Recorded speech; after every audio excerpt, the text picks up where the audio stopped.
حضرت لقمان حکیم نے اپنے بیٹے کو کہا 3 نصیحتیں تجھے کرنے لگا ہوں، یہ 3000 نصیحتوں کا خلاصہ ہے، اور ان میں بھی 2 کو یاد رکھنا، 1 کو بھول جانا۔ تو بیٹا ہمہ تنگوش ہو گیا، تو حضرت لقمان بولے جو نیکی کی ہے اس کو بھول جانا، جو نیکی کی ہے اس کو بھول جانا، اور موت کو اور اپنے رب کو یاد رکھنا۔ یہ میری ساری نصیحتوں کا خلاصہ ہے۔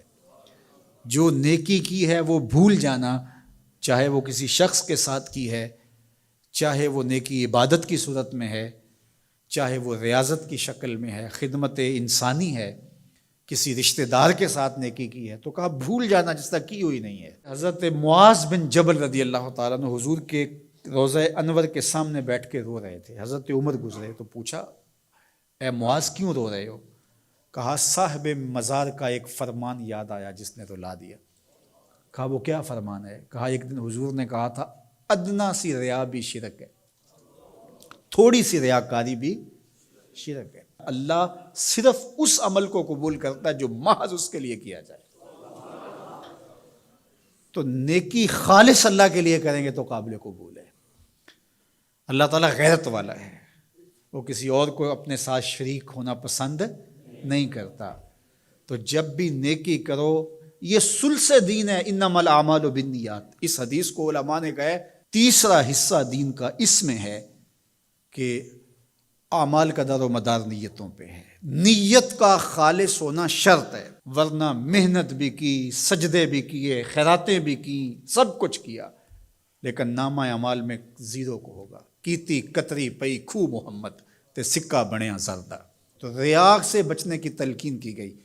حضرت لقمان حکیم نے کہا جو نیکی کی ہے اس کو بھلا دینا، اللہ کو اور اپنی آخرت کو کبھی فراموش نہ کرنا۔ جب آخرت مستحضر رہتی ہے، ہر وقت بندہ خیال میں رہتا ہے کہ میں اللہ کے حضور پیش ہونا ہے، ایک میدان لگنا ہے، وہاں ترازو گڑے گا، اعمال تولے جائیں گے، تو خود بخود اپنا محاسبہ کرتا رہتا ہے۔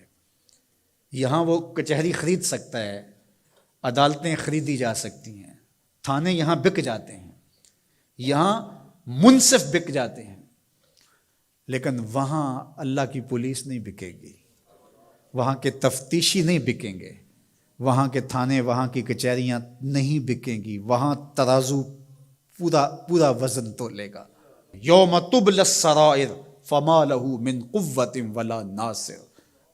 فرمایا جس دن راز کھول دیے جائیں گے، کوئی کسی کی مدد نہیں کر پائے گا، اور نہ کوئی طاقت سے اپنے عیب کھلنے سے روک سکے گا۔ تو جب مستحضر ہوگا کہ میں اللہ کے حضور پیش ہونا ہے، ایک کچہری لگنی ہے، ایک عدالت لگنی ہے۔ آج مکار آدمی، جھوٹا آدمی، خائن آدمی، بد کردار آدمی بچ کے نکل جاتا ہے، عدالتوں کو چکمے دے جاتے ہیں، لوگ عدالتیں خرید لیتے ہیں، دھمکا لیتے ہیں، سب کچھ ہو جاتا ہے اس دنیا میں۔ طاقتور کی کوئی بات نہیں کرتا، کمزور پھٹے چڑھا دیے جاتے ہیں، لیکن ایک عدالت ایسی لگنے والی ہے جہاں انصاف ہوگا، جہاں عدل ہوگا۔ تو اس لیے کہا کبھی اس کو فراموش نہیں کرنا، اور دوسرا اپنے رب سے کبھی بھی غافل نہیں ہونا۔